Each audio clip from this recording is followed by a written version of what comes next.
So we have worked on all the requisite skills in the acid and base basics, and now we're going to get ourselves knee deep into an actual AP acid and base equilibrium problem. So that's what I'm going to do here is walk you through this very basic problem, and no pun intended. It's just that this little problem here doesn't have too many twists and turns in it as some others have. And the basics of all other problems, and I can't help with all the puns coming up here, are basically in this problem. So let's get started. So take this worksheet out and work with me. You can stop me at some points in time and see if you're going to get that, but let's continue. So in A, they said they want the equilibrium constant expression. We have seen this before in KSP. Whether you call it KSP, KA, KB, KW, it's an KEQ value based on products over reactants, coefficients become exponents, and solids and liquids do not apply.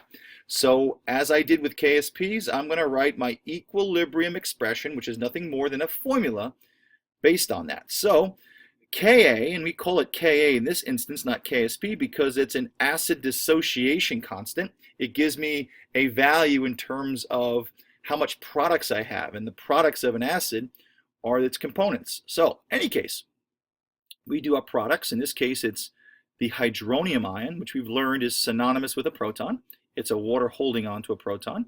We do products over reactants, and we have another product, which is the fluoride negative ion, which we've learned that this is the conjugate base of the hydrofluoric ion, acid.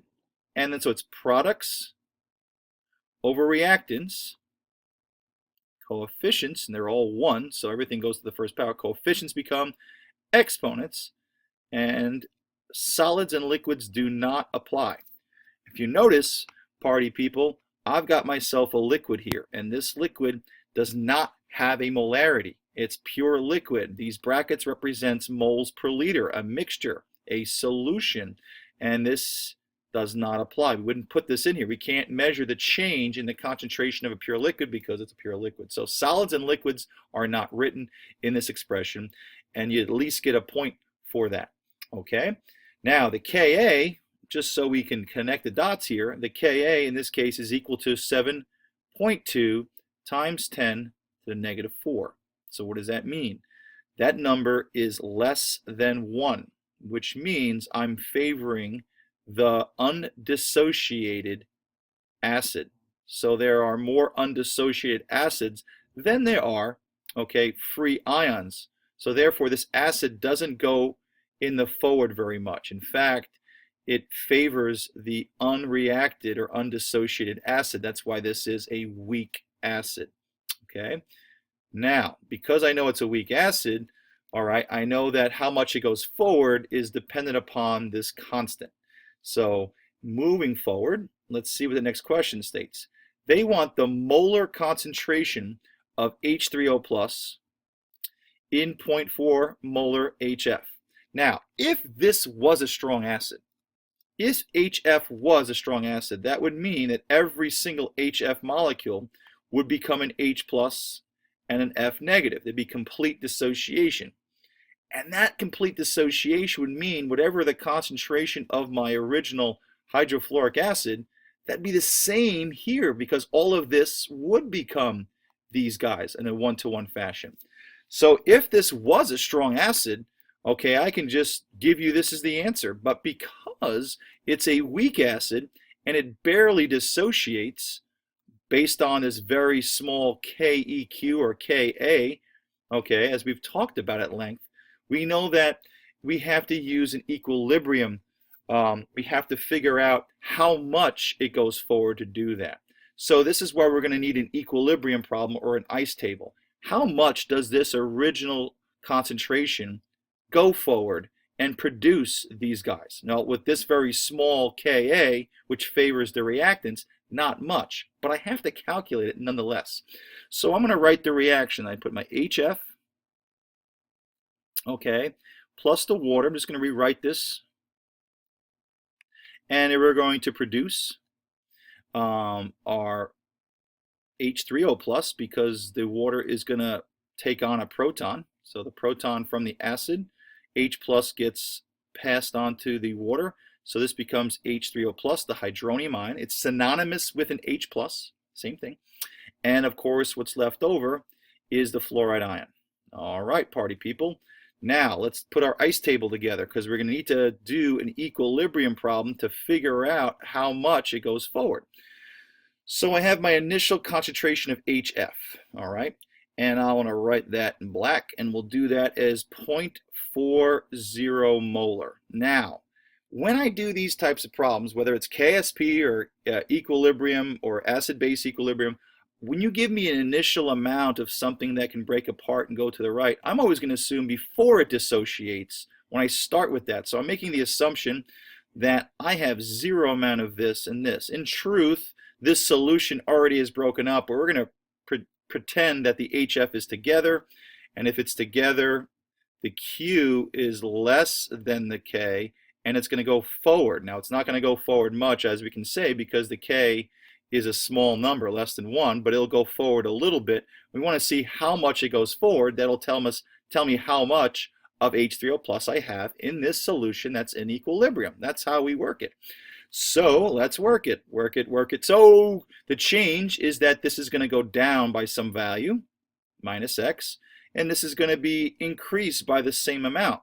Why? Because I'm using x. No, why? Because these guys have 1-to-1 mole ratios. 1 HF becomes 1 H3O plus and 1 fluoride. So therefore, party people, because of the 1-to-1-to-1 ratios, these are going to be minus x and plus x. Okay, let's go to the equilibrium. Well, equilibrium is going to be 0.4 minus x, and of course 0 plus x I think is just x. There's our values. All right, now what we're going to do is try to figure out what that x is. Now I know that Ka is equal to 7.2 times 10⁻⁴. So I take my 7.2 times 10⁻⁴, and what I'm going to do is I'm going to solve for this. So I'm going to kind of use what I did up here. All right. Now, I won't do that because it'll confuse people. So let's do this. Take my 7.2. All right. 7.2 times 10 to the -4. It's the Ka. It's the equilibrium. What is it equal to? Well, it's equal to x, right? This is the concentration of my H3O plus, and this x is the concentration of my fluoride at equilibrium. Remember, I use these values at equilibrium to solve for my Ka or solve what's in there. So I know it's, if I put an x and x times x is x squared. And then the bottom number is 0.4 minus x. Okay, so I do 0.4 minus x. Now I'm going to leave out this minus x because I know if I put minus x here, I'm going to wind up with something called the quadratic catastrophe, as I like to call it. And we would need the quadratic formula to solve. And I get out of that by recognizing the fact that if this Ka is so small and it barely goes in the forward direction, barely, and produces only a small amount of x because it is a small Ka, then this x is going to be absolutely tiny compared to a value that I can measure. And we can make the assumption that x is so small it won't significantly change this value. And what we're going to do is we approximate, all right, that value away. So I can just say, let's get rid of that small number. It's small because the Ka for the forward reaction is so small, it barely goes forward compared to this big number, and we can get rid of that x. And what that does for us is it allows us to go through this calculation much easier without doing a quadratic. And in truth, you don't have time for a quadratic. And we eliminate that all the time, not because of convenience, because statistically, it's not what? This x isn't going to significantly change this value because it's too small because of the small equilibrium constant. So we don't just do it by convenience, we do it because it's a way to correctly do it. All right, we'd just be wasting our energy. So 0.4, okay, I'm going to take 0.4, I'm going to solve for this algebraically. 0.4 times the KSP, so 0.4 times 7.2 to the negative 4, and I get 2.88 times 10 to the negative 4, so I get x squared equals 2.88 times 10 to the negative 4, and now I'm going to solve for my x. So I'm going to square root both sides. Okay, no problem. Square root my value, and what I get is I get my x to equal 0.017. Now what is that? What did we just solve for? Okay, we solved for the value of x at equilibrium, which by the way equals the hydronium and also equals the fluoride concentration. These are concentrations, this is molarity. So what we solve for is the H3O plus concentration, brackets, the molarity, moles per liter. That's what this value is. So 0.017 moles per liter, or the molarity if you want to use big M. So that is our answer, okay? Now, they would probably give you at least 2 points in this process. My guess is a point for knowing to approximate, maybe plugging something in. Sometimes they just give you the number for the setup, but certainly for this answer. So not very difficult, and a lot like our equilibrium problems we've already have done. In fact, where has been the acid and base part of this? So far, there really isn't any acid and base contributing any extras, all those acid and base basics, but they're coming. So let's continue on the problem. All right, so another problem. I have hydrofluoric acid, which I know what the Ka is now going to react with sodium hydroxide. Now this is what I want you to identify. This, my friends, is a strong base. Okay, why? Well, anytime you have a group 1 or group 2 ion, which by the way are big ions, they're the biggest atoms. Now when they lose an electron and become positive, they do get smaller, but they wind up staying pretty big. And when they hook up with the OH minus, who is small, we would say that the charge density of this very, very big positive ion is so small, this negative small ion doesn't feel all of the positive one, so it's easily dissociated. So strong bases, okay, result when hydroxides are hooked up with either a group 1 or a group 2 a metal ion. Why? Because the ions are big. Now, of course, when it comes to a group 2, they're not quite as big, and by losing what? 2 electrons, the ions are actually smaller. So some of these group 2 ions are not very good strong bases. In fact, magnesium hydroxide, which is a small, magnesium small because it's in the group 2, I mean, it's in the principal energy level 2, is already too small, and the fact that it loses 2 electrons makes its +2 charge density so high that OH minus, and there's 2 of them because they both have to equal the 0 +2 and 2 of these, the charge density is so small that the -1 attracts the +2 so much, hard for the hydroxides to leave. We would say that group 2 metals can be strong bases, but only when the ions are big enough, and that would be the calcium, the barium, and the strontium, but they still have some problems because they're +2, which means they lost an extra electron, so it makes them smaller.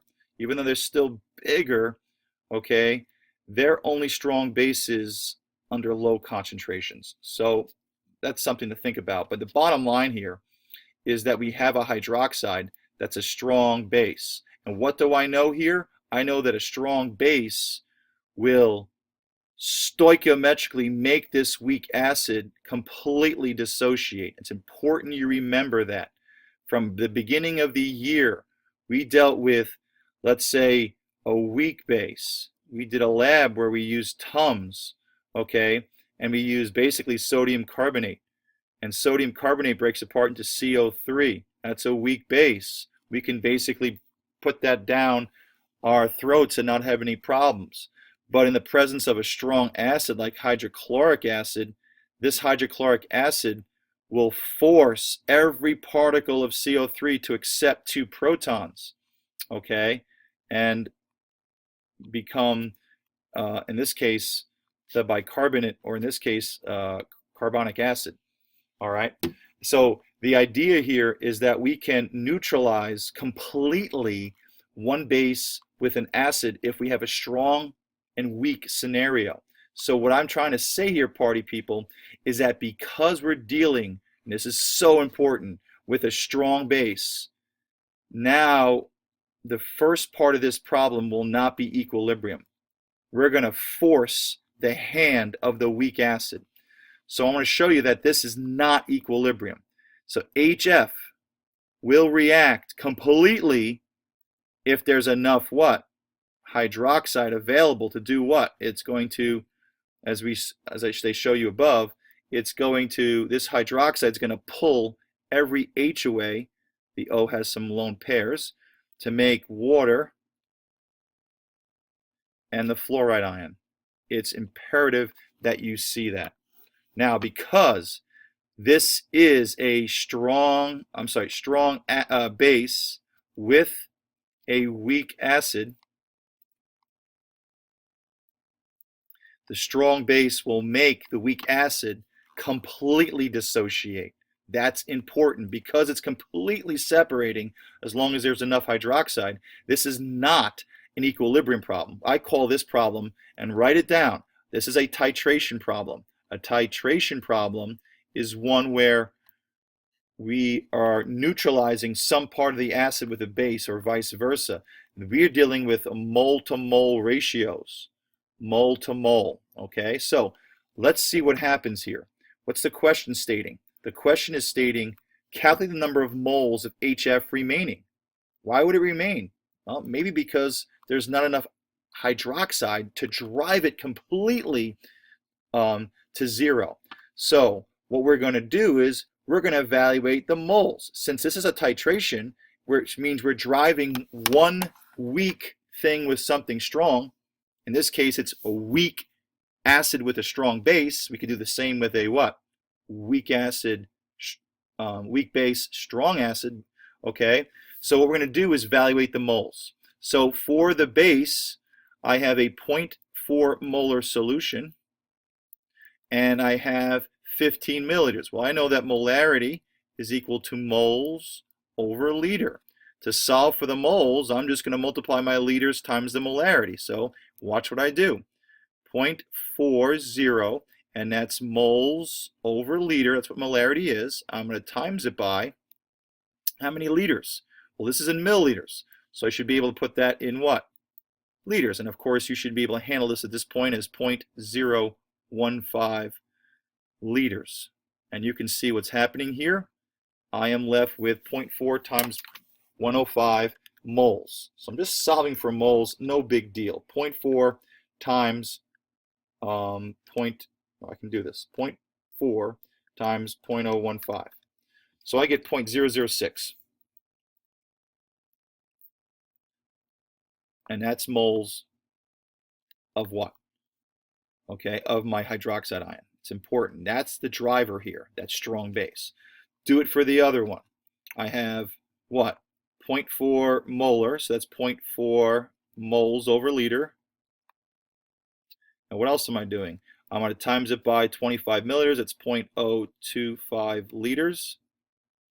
Liters will cancel and give me moles. I'm just using the molarity formula to solve for my moles.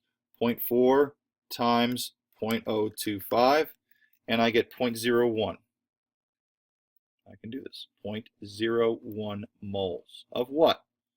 Of HF. Okay. Now, what I'm going to do is do a stoich table. It's not an ice table, and I'm just going to show you how it may help you visualize this. I'm going to take HF, react it with hydroxide. Now, I'm going to write initial, change, and E for end. Okay, and watch what I do here. We started with how much HF? Now, it's in moles, not molarity. We had 0.01. How much hydroxide? 0.006. Who's the bigger number? HF. But who's the driver here? Who's the limiting factor? OH minus. It's going to force HF to go completely into what? a dissociated state. It's going to drive it forward as long as I have enough hydroxide. So this HF is going to go down by how much? Well, the limiting factor, the smaller amount of moles that runs out first, is the hydroxide. So this is going to lose 0.006, Christmas, and big fingers here. And this is going to lose 0.006, just like we did before, minus x. Except because it's a one-to-one, the smallest amount gets lost. And what you have at the end of the reaction is 0.01 minus 0.006. So what I'm going to do is take my original 0.01 and I'm going to subtract out exactly how much HF is going to be pushed forward, driven by the strong base.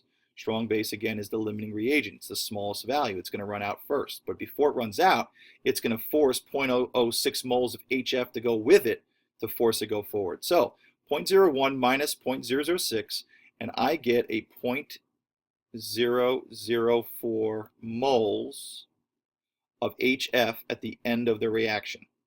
Okay, and what else do I have? Well, I got 0 moles of OH minus. So what's the question say? How many moles of HF remaining? Okay, well there it is. They asked for the moles, and there is 0.004 moles of HF.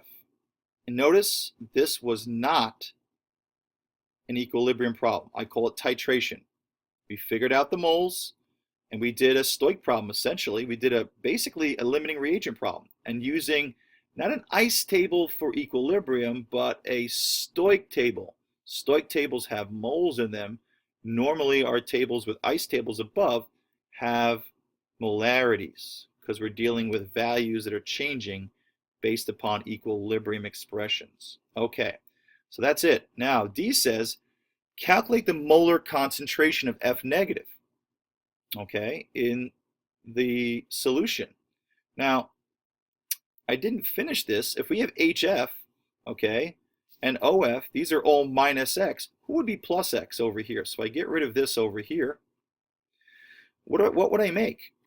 Well, this is going to make F negative, right? And if this is 0, we didn't have any yet because it all started with the HF. The OH drove the reaction. This is minus X, this would be plus X. So this would be plus 0.006. So the molar concentration of the F negative, okay, has to consider that we have 0.006 moles of F negative, right? We lost that amount. It's a one-to-one, we gain that amount. We've seen it before. And now we're going to divide it by the volume of the solution because they want the molar concentration. They want molarity, which is moles over liters. Now you have to be careful here. This is something you saw in KSP. I am pouring a 15 milliliter solution with what? A 25 milliliter solution. So my total volume is 25 milliliters plus 15. But be careful, molarity is equal to moles over liter. So this is 40 milliliters of a new solution, which is 0.04 liters. And that's what we're doing here. So we take our 0.006 and we're dividing by 0.04. And what I get is I get a molarity equal to 0.15 molar, which is equal to the concentration of my F negative. All right.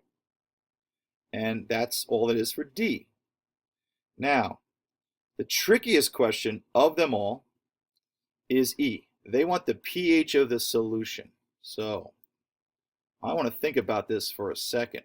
All right.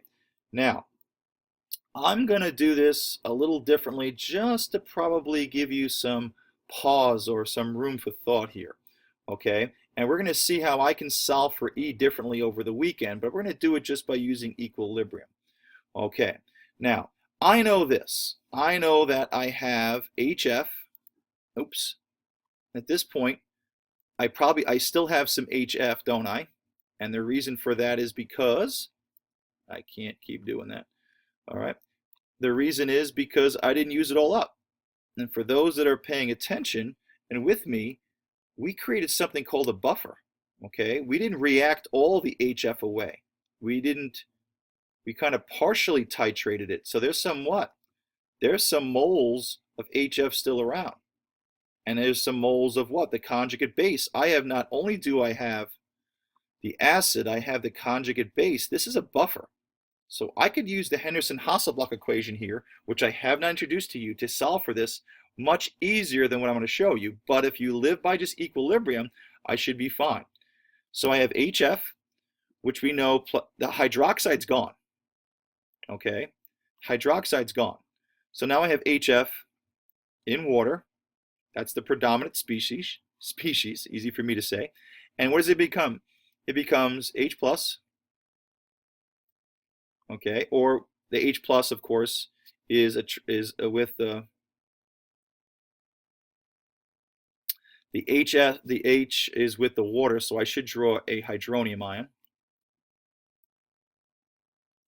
So H3O plus, right? This H is going to be donated to the water somewhat.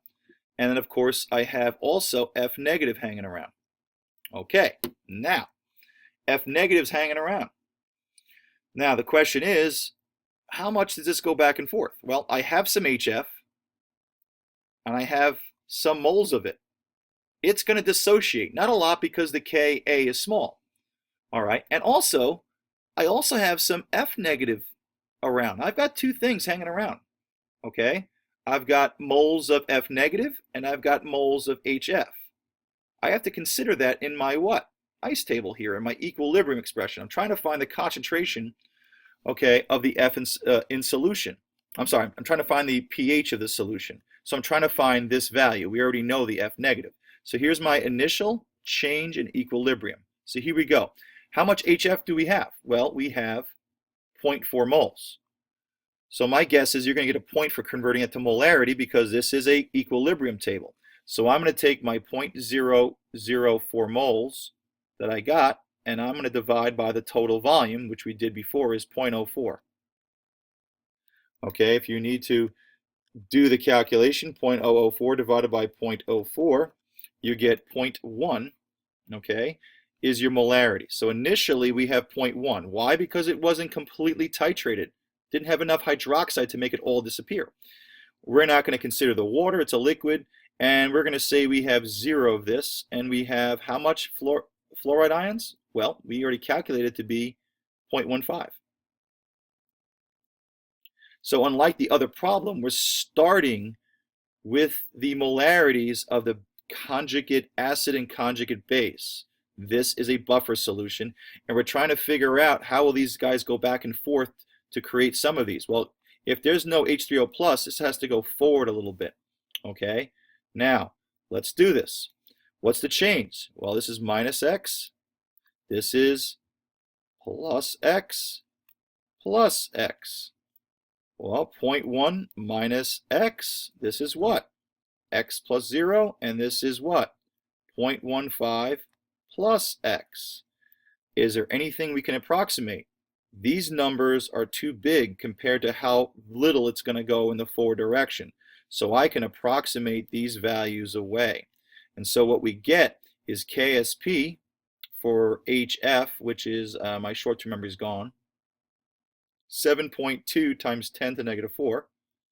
So we've got 7.2 times 10 to the negative 4 is equal to the products over reactants. Here's my two products. Since I got rid of the 0.1, the X, it's going to be X times 0.15, so that's 0.15X. And then it's over the what? Reactant, which we got rid of this X by approximating, is 0.1. So all I did was plug in these values into the equilibrium expression that we first did on the first part of the question. And I just times them because it's going to be this times that. That's why that comes. I'm just simplifying.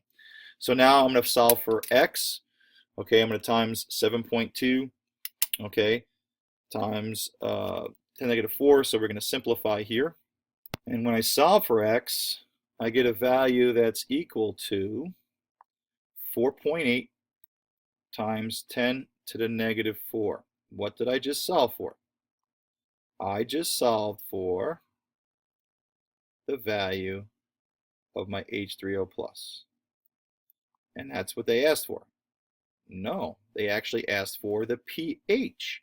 So what I just solved for was the concentration of the H3O plus. How do I take a concentration, this is a molarity, and convert it to a pH?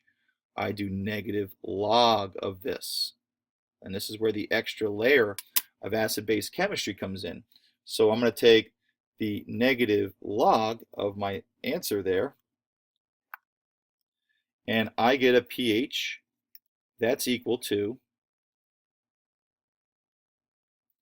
3.32. So all I did was solve for this x. I had to consider the what? Amount of reactants and products in my initial scenario, because what? I created a buffer. I half titrated. I didn't get all of it, so I had some of this remaining. Okay? And using my ice table, I figured out how much of this would go forward, or what value must be my hydronium, and then I converted it into a pH. So a lot going on here, but important you pick up these skills. This is a very, very straightforward type of acid-base equilibrium problem. All right, moving on. Hopefully that helped.